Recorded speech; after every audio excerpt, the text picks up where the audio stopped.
Coba bayangkan begini, Anda sholat dari ba'da isya. Sholatnya 2 rakaat, 2 rakaat, 2 rakaat sampai menjelang fajar. Fajar mau tiba tutup 1 rakaat. Pertanyaan saya, berapa rakaat sholat Anda tunaikan? Kita mulai ya. Saya agak cepat. Hadis riwayat Muslim, baik Anda tunaikan di malam hari setelah tidur atau Anda tunaikan sebelum tidur, bagaimana cara menunaikannya? Saya mulai dengan hadis Muslim nomor hadis 749. Qala Rasulullah sallallahu alaihi wasallam. Satu kali kata Ibnu Umar radhiyallahu taala anhuma, Rasulullah sallallahu alaihi wasallam pernah bersabda, "Shalatul laili mathna mathna." Kalau Anda ingin tunaikan salat malam, silahkan mulai paling minimal kerjakan 2 rakaat dulu. Kemudian tambah 2 rakaat lagi. Masih sanggup terus 2 rakaat lagi. Bahkan wa idza khasya ahadakumul fajr. Kalau khawatir fajar akan segera tiba, falyutir raka'atan wahidah, segera tutup dengan witir 1 rakaat. Coba bayangkan begini, Anda sholat dari ba'da isya. Sholatnya 2 rakaat, 2 rakaat, 2 rakaat sampai menjelang fajar. Fajar mau tiba tutup 1 rakaat. Pertanyaan saya, berapa rakaat sholat Anda tunaikan? Banyak ya? Apa kesimpulannya? Cara memahami hadis ini artinya tidak ada batasan spesifik dalam sholat malam ini. Tapi paling minimal Anda tunaikan 2 rakaat. Tutup dengan 1 rakaat. Ustaz, kok ada peluang 2 rakaat? Jangan bayangkan semua orang tunaikan ba'da isya. Ada orang yang tidur dulu. Subuhnya 3:34. Dia bangunnya 3:1/4. Waktu dia harus bagi antara sahur dengan kemudian sholatnya. Ada peluang nggak? Baik, misal dia bisa kerjakan 5 menitnya. Dia bagi-bagi di situ. Dia punya waktu di situ 19 menit. Ya 10 menit dia tunaikan misalnya untuk sholatnya. 2 rakaat tambah witir 1 rakaat. 10 menitnya digunakan misalnya untuk makan sahurnya. Atau 9 menit 10 menitnya. Baik, maka dia punya peluang 2 rakaat kerjakan, kemudian 1 menit 1 rakaat tutup dengan witirnya. Artinya apa? Kesimpulan umumnya adalah Nabi pertama tidak membatasi jumlah rakaatnya. Jelas ya? Tapi paling minimal berapa? 2. Witir berapa? 1. Jelas? Oke, sekarang muncul pertanyaan, ya Rasulullah, kalau nggak dibatasi begitu, nanti rakaatnya berantakan. Yang 1 paket hemat, 2, witir 1. Yang 1 pertengahan, ada 4, witir 1. Yang lainnya ambil 11, yang lain lebih daripada itu. Adakah baginda Rasulullah SAW mencontohkan pada kami rakaat standar? Sehingga dengan itu jadi standar penunaian salat ini. Maka diriwayatkan dari Sayyidah Aisyah radhiyallahu taala anha, tercantum di Al-Bukhari nomor hadis 2008 sampai 2010. Datanglah 3 orang sahabat bernama Abdullah bin Mas'ud, Hudzaifah al-Yamani dan Ubay bin Ka'ab radhiyallahu taala anhum jami'an. Sa'alu Sayyidah Aisyah radhiyallahu taala anha. Mereka bertanya pada Sayyidah Aisyah radhiyallahu taala anha. Apa pertanyaannya? Kaifa kanat salat Rasulullah sallallahu alaihi wasallam? Bagaimana salat malamnya Nabi sallallahu alaihi wasallam? Faqalat, beliau berkata, "Ma kana yazidu fi Ramadan wala fi ghairi." Perhatikan cara menerjemahkannya, lihat baik-baik. Selama tinggal dengan saya, ingat ya, selama tinggal dengan saya, maksudnya selama menginap di rumah Sayyidah Aisyah. Istri Nabi Sayyidah Aisyah saja atau ada yang lain, Bu? Ada yang lain ya? Berapa istri Nabi? Baik, lebih daripada 4. Ada Sayyidah Maimunah saat itu, ada Ummu Habibah, ada Sayyidah Zainab radhiyallahu taala anhunna jami'an. Tapi selama menginap di rumah Sayyidah Aisyah, begini cara memahaminya, kata beliau tidak pernah menambah baik di Ramadan atau di luar Ramadan ala 11 raka'atan, dari 11 rakaat. Di beliau sepanjang di rumah Sayyidah Aisyah itu salatnya senantiasa 11 rakaat. Berapa rakaat? 11. 11 rakaat. Apa rumusnya? Yusalli arba'an. Beliau salat 4 rakaat. Thumma yusalli arba'an. Kemudian tambah 4 rakaat. Thumma yusalli thalathan. Kemudian ditutup dengan 3 rakaat. 4, 4, 3. 4 tambah 4 tambah 3, 11 rakaat. Selama di rumah Sayyidah Aisyah. Teruskan hadisnya, tahan sampai sini. La tas'al an husnihinna wa tulihinna. Tapi jangan pernah ditanyakan bagaimana panjang dan bagus bacaan gerakannya. Jangan tanyakan panjang dan bagusnya. Panjang dan bagusnya. Ini takotaki. Yang ini 4, 4, 3. Kita ambil 2 hal di sini. Pertama, diajarkan di sini tentang jumlah rakaat.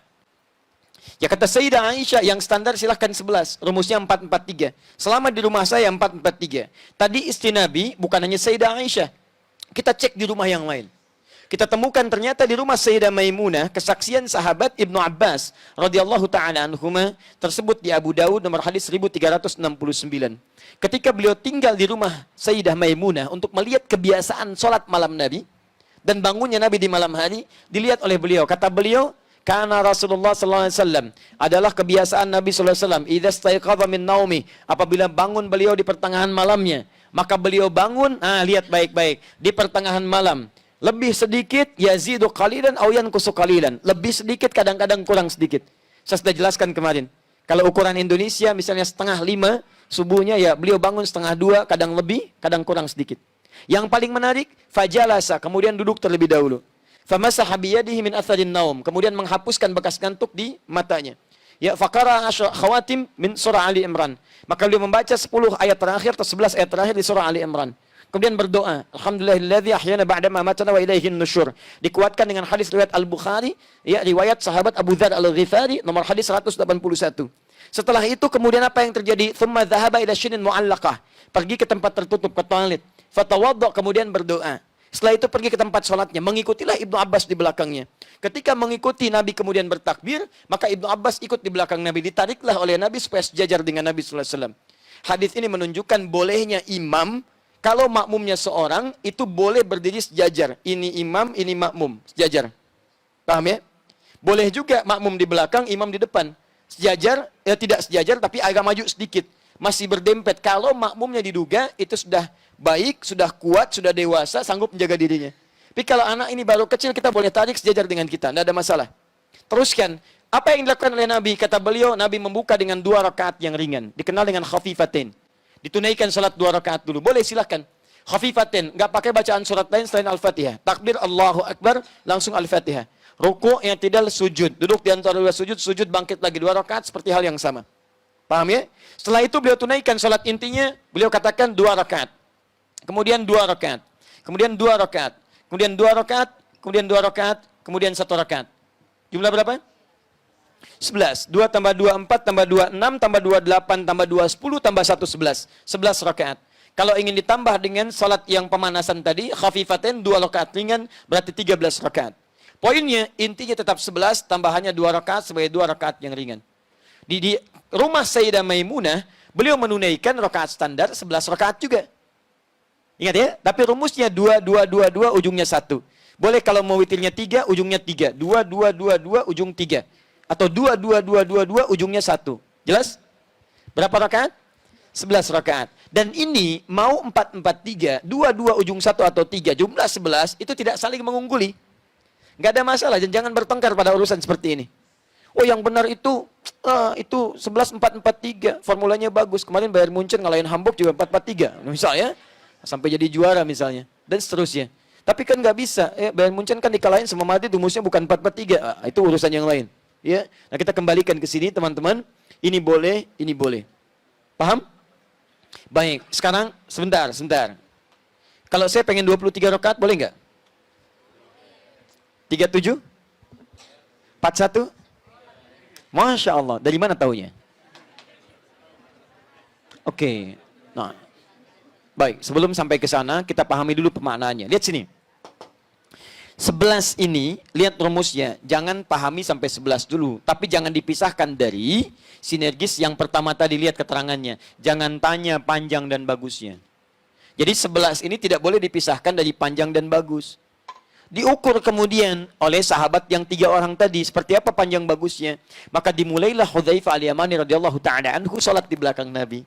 Begitu salat betul memang panjang dan bagus. Saking bagus ya kata beliau, ini salat paling enak yang saya rasakan. Kalau baca ayat doa, berdoa, tenang hati saya. Baca ayat surga, pengen cepat ke surga. Baca ayat neraka, takut dengan neraka. Allahu Akbar, enak salatnya. Saking enaknya tak terasa, rakaat pertama 100 ayat Al-Baqarah. Enak. 1 rakaat 100 ayat. Ruku, bangun lagi, sampai bangun teruskan lagi. Itu masuk diceritakan, penasaran. Benar enak. Sholat di belakang Nabi, enak betul. Wah nikmat sholat di belakang Nabi. Diikuti bacaan, karena beliau ahli Quran, ahli qiraat. Di bacaan Nabi itu diikuti supaya nanti saat bacakan ingin serupa dengan bacaan Nabi, indah. Makanya sesekali Nabi sering katakan, Abdullah baca. Ya Nabi, engkau kan yang Nabi. Tidak ada salahnya kan saya mendengar bacaan Anda. Indah.